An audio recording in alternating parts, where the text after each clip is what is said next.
من کلان می شوم، قهرمان می شوم، بر دیار خودم پاسبان می شوم. یاد دارید همین پرچه را با حواس می خواندیم. درود خدا بر شما. سلام علیکم. میگفت مردم تاجیکی ما پیش از همه گویند سلام، ما نیز با احترام اول بگوییم سلام. سلامتی بهترین نعمت است که به شما تمناش داریم. یک چیز سبب می شود ویدیو میکنیم. راستی در شبکه‌های اجتماعی یک رولик دیدم. البته که بعضی ها با شوخی قبولش کردند. اما اولین چیزی که ذهن من زد رولик چی بود؟ یک کودک مایده رو شوخی میکنند، میگن که تو خدمت حربی میروی. او باشد گریه میکند، زوره دارد، پدر میگوید. آنقدر زوره های کودک است که دل آدم میسوزد. البته اون شوخی است. اما اولین چیزی که سری من زد گفتم این چه زمانی رسید که جوانای ما از خدمت حربی بسیار ترس دارند. نگاه کنید که تمام چیز را پس سر میکنه. حتی مقدسترین برای مرد این چی از ناموس است. حتی ناموس تگ پا میکنن، به هر کار قادر هستند. حتی یاد داریم حتی کرتاهای زنانه میپوشن. اما چی کار میکنن؟ از خدمت حربی فرار میکنن. البته که این مصیبت بزرگ است و ما فکر کردیم و گفتیم چرا من از همین پارچه شعری سر کردم. ببینید همون زمان که چگونه بود که میگفتیم من کلان میشوم، قهرمان میشوم، بر دیار خودم پاسبان میشوم. گفته چقدر هوس داشتیم در دل، مهر داشتیم در دل. اما امروز رسید به اون زمانه‌ای که ما قفانشینی میکنیم. میدونید عزیزان، پیش از سخن شروع کردن خدا شاهد است. خدایی که بی‌نهایت دوستش می‌داریم، سازنده ما است که ما را دیده ایستاده است و از قلب ما آگاه است. هر چیزی که هست از قلب میگوییم برای شما. یعنی که کسی نگفته است که در برای خدمت حربی گپ زن.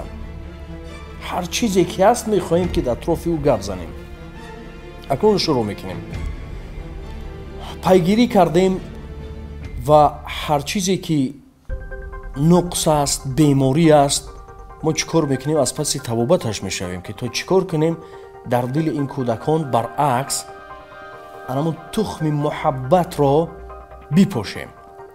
فکر کردیم تلویزیون در تنهایی نمیتواند این کار را کند، مقامات در تنهایی نمیتواند این کار را کند، بلاگران در تنهایی نمیتوانند این کار را کنند، تئاتر در تنهایی نمیتواند این کار را کند. یک پارچه شعری بود میگفت، اگر چندین جاها میگفتیمش، همین از معنوش که میگفت من اگر ما نشوم تنهایم، تو اگر ما نشوی تنهایی.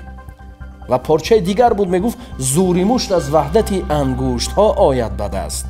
همون وقت مشت زور میشود وقتی انگشت ها همش به هم جمع آیند.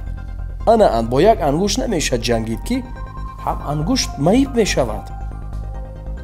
بنابراین امروز بسیار خواهش دارم احترامانه اول از دسته بلاگران، اساسیت بلاگران که ما خودمان اعضا هستیم و هستیم، همه آماده هستند. به خاطر چی؟ به خاطر روحیه مردم و آن کودک ها در قلبشان چی؟ به واسطه رولیک ها. چرا رولیک ها میگوییم؟ ما نشسته آموختیم تمام دولت های پیشرفته از جمله یپونیا چقدر کارها را مصرف کرد، اما به خلاصه آمد گفت چی؟ جوانان را باید به واسطه همین تبلیغات های رکلاموی یا که همین فیلم های کوتاه، رولیک های کوتاه جلب کرده میتوانیم. مثلا ما تکیه کلان به تلویزیون نباید کرد که مثلا بعداً برنامه ها می شود. جوان ها همه در شبکه اجتماعی هستند. ما نمی شود که در دستمان ملتیق در داخل شهر می گردیم، از ما می پرسند که چیکار میکنی؟ میگویم شکار میکنم. آخه شکار کردنی باشی جنگل رفت، جای شکار دیگر جا است.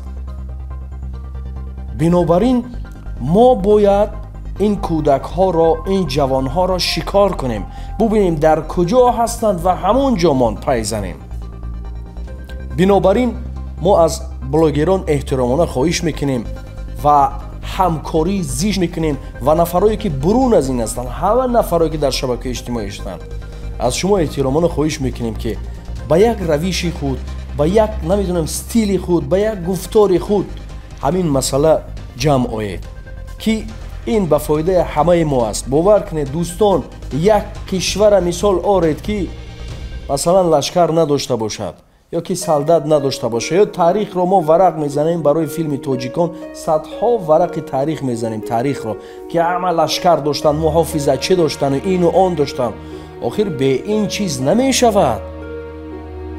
ин як оромиши мо ҳаст дар бобати ин хизмати ҳарбӣ. шояд баъдан нафаро розӣ нашаванд, аммо мо аксан парво надорем аслан ки бояд ҷалб шуд. дуввум, бисёр эҳтиромона хоҳиш мекардем ки аз театрҳо ки дар баъзан чизҳо бубинед ки қаҳрамона бозӣ мекунанд, чӣ қадар дар дили онҳо муҳаббат мебандад, ё чӣ қадар, ёна масалан соли нав шуд, бобои барфиро 15 рӯз пайи ҳам меҳри бобои барфиро дар қалбашон ҷо мекарданд. чӣ қадар кӯдакон хурсанд буданд, бо боварӣ интизори чӣ буданд, бобои барфӣ буданд ки тӯҳфашон тиҳад. дар бобати хизмати ҳарбирам аз шумо эҳтиромона хоҳиш мекунем тамоми театрҳо паҳлӯи мо бошед, ҳамин гуна намоишҳо барои кӯдакон ҷалб кунем ҳама тарафа. мо метавонем. намешавад, қатъӣ намешавад ки танҳо нишинем дар якҷоягӣ. ана блогерҳо омода ҳастанд, ассотсиатсия блогерони тоҷикистон омода ҳастанд, ана театрҳо паҳлӯ тасвим гиранд, телевизионҳо инчунин бо ҷавонон ҳамкорӣ кунанд. ва чун шикорро барои чӣ гуфтем? охир бубинанд ки масалан ҷавонон дар куҷо менишинанд, ҳамон ҷо расонанд. дар дили кӯдакон мо бояд ин, медонам ки кори яксола дусола нест, то 2-3 сол таҷриба нишон медиҳад, аммо мо метавонем ин тухми муҳаббатро, ин тухми як некиро дар қалби кӯдакон бипошем. ин аниқ ва дақиқ аст.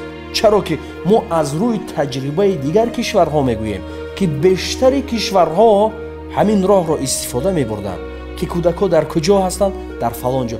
чӣ гуна бо психологҳо мо бисёр хоҳиш мекардем ки аз психологҳо ки ҳар кас ки наздашон мерад атрофи ин ҳамкорӣ кунанд ва телевизион бо киё буданд нафароне ки бояд ҳаматарафа як ба бӯи мақомот карда намешинем. бовар кунед дӯстон, бисёр гуфтаниҳо ҳасту, аммо шояд аз баъзан сурат илми мо камӣ кунад, шояд сину соли мо нарасад ки баъдан мегӯянд ки эй ту масалан чӣ кор дорӣ ё ину он. аз як тараф вазифаи мо ҳамчунин ҳаст. масалан барзаме ки мо аудио китоби тоҷиконро омода дорем ки як бисёр чизи мӯъҷизавӣ мешавад. дуввум, филми тоҷиконро исмоили сомонӣ ва чанд лоиҳаҳое ки ҳаст, мо аллакай тухмро пошида истодаем ва интизораш ҳастем ки рӯзҳои наздик як натиҷаи бузург бояд диҳад. бар зами ҳамин қадар корҳо мо боз омода ҳастем ки паҳлӯи шумо бошем ва шуморо кӯмак кунем. мо 100% барои ин чиз мо метавонем. чун гуфтам, ман фақат як паҳлӯяшро гап задам ва ин чанд паҳлӯи дигар дорад ки аз чанд мутахассисҳо бояд мехостем ки атрофи ин чиз гап зананд. аммо вазифа як аст. боз мегӯям, мо бояд оҳиста оҳиста аз ҳамин рӯз аз худи мо шурӯъ карда. мо аллакай шурӯъ кардем оиди ин чиз кор кардан, баъзан роликҳо, баъзан филмҳо ки барои дар қалби инҳо ин чизро ҷой кардан. чаро он замон шӯравӣ тавонист, он вайҳо тавонистану мо наметавонем ба воситаи як китобе ки мекушодем. ман шахсан худам ҳавас мекардам ки ман калон шавам, десант мешавам ё дядя Стёпа буд, чӣ буд, инҳоро ба хотири мегӯянд ки шакаргӯ ё ки харбуза гӯям ё ки себ гӯям, аллакай маззаш дар даҳонтон эҳсос мекунед. ин ҳамчунин аст. вақте гарамун китобҳои миёнае ки мо мехондем, синфи 1, 2, 3 будем, варақ мезадем, ҳамун муҳаббат ёдмон меояд. ин гуна набуд.